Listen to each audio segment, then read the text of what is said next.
Kristina Ellis was an average student who grew up in a poverty-stricken home after the death of her father. In high school, she realized she would have to pay for college herself. So she spent countless hours in the library researching grant and scholarship opportunities. Well, her hard work paid off. Kristina earned over $500,000 in grants and scholarships for college and graduated from Vanderbilt University, a top 20 school. In her book, Confessions of a Scholarship Winner, Kristina shares strategies to help others graduate from college debt-free.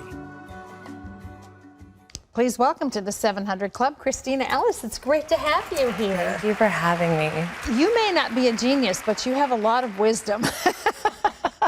You listened to a motivating comment from your mom when you were, what, a freshman in high school? Yes. What did she tell you?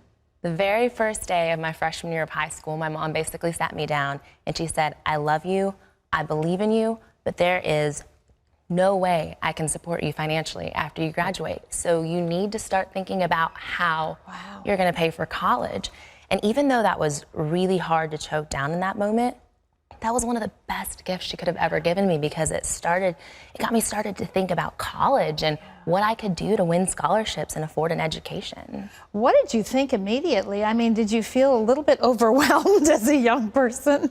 I did. At first I kind of got defensive. I was like, why are you telling me this? It's my first day of high school.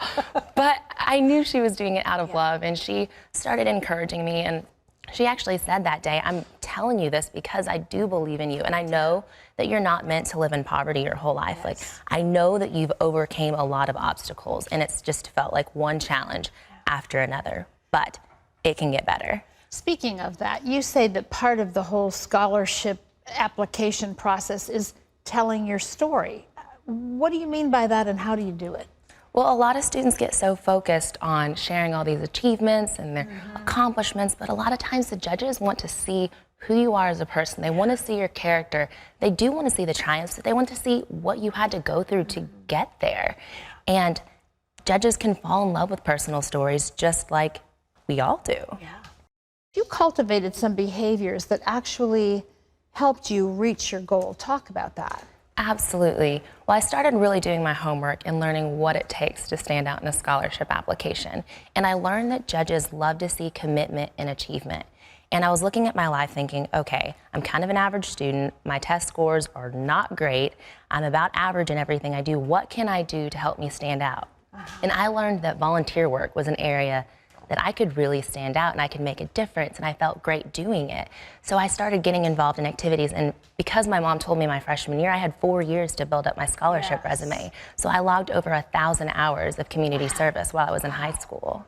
What do you think is the biggest misconception that young people have about what it takes to get a scholarship? A lot of students think there's no way that I could ever win one, when there are actually over 1.5 million separate awards given every year for all sorts of reasons. And judges aren't just looking for perfect students. They don't just want to see the valedictorians. They don't just want to see the star athletes. They want to see students who have potential to go out and make a difference in the world.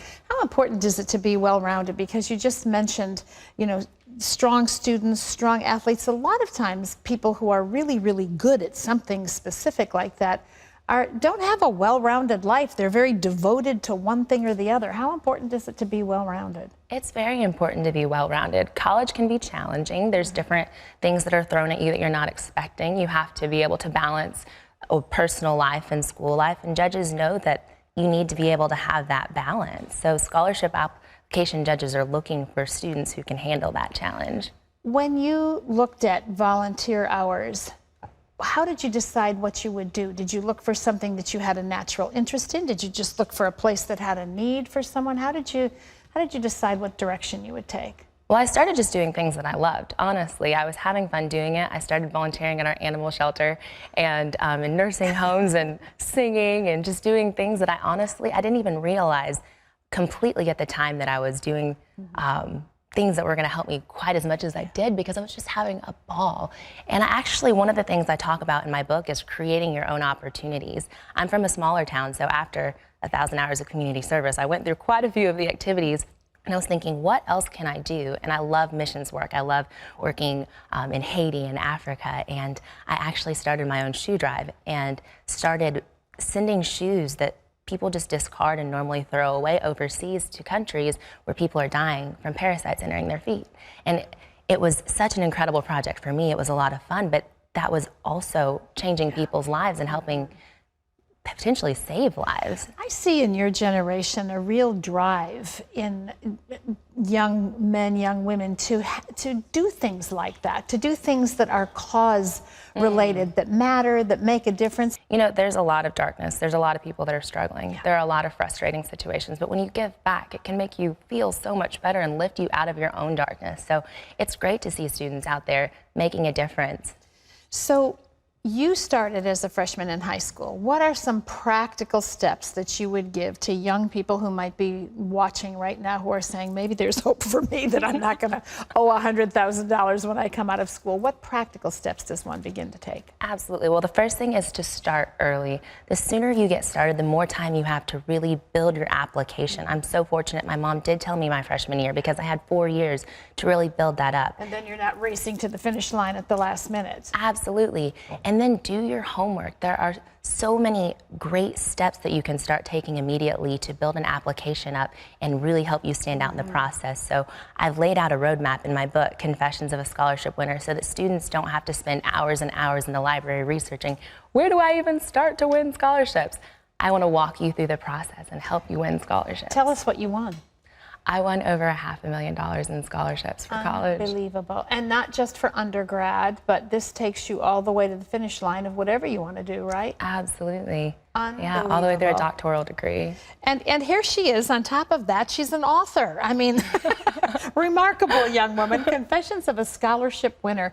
Kristina Ellis is our guest today. We've only just begun to scratch the surface of the information she outlines in her book. It's full of strategies for winning scholarships, winning grants. Her book is called Confession of a Scholarship Winner, available nationwide. Thank you so much.